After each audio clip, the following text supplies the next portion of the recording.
The Legend of Sleepy Hollow by Washington Irving.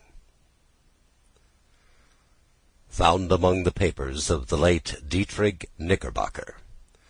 A pleasing land of drowsy head it was, of dreams that wave before the half-shut eye, and of gay castles in the clouds that pass, forever flushing round a summer sky. From Castle of Indolence. In the bosom of one of those spacious coves which indent the eastern shore of the Hudson, at that broad expansion of the river denominated by the ancient Dutch navigators the Tappan Zee, and where they always prudently shortened sail and implored the protection of St. Nicholas when they crossed, there lies a small market town or rural port, which by some is called Greensburg, but which is more generally and properly known by the name of Tarrytown.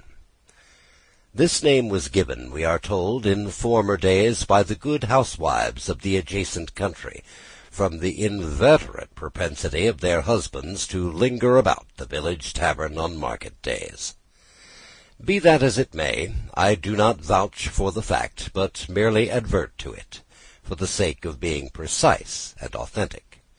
Not far from this village, perhaps about 2 miles, there is a little valley, or rather lap of land among high hills, which is one of the quietest places in the whole world. A small brook glides through it, with just murmur enough to lull one into repose, and the occasional whistle of a quail or tapping of a woodpecker is almost the only sound that ever breaks in upon the uniform tranquillity. I recollect that when a stripling my first exploit in squirrel shooting was in a grove of tall walnut trees that shades one side of the valley. I had wandered into it at noontime, when all nature is peculiarly quiet, and was startled by the roar of my own gun as it broke the Sabbath stillness around, and was prolonged and reverberated by the angry echoes. If ever I should wish for a retreat whither I might steal from the world and its distractions, and dream quietly away the remnant of a troubled life, I know of none more promising than this little valley.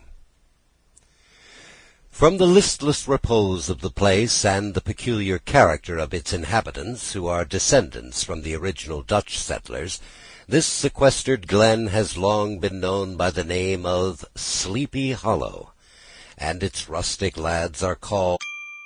Sample complete. Ready to continue?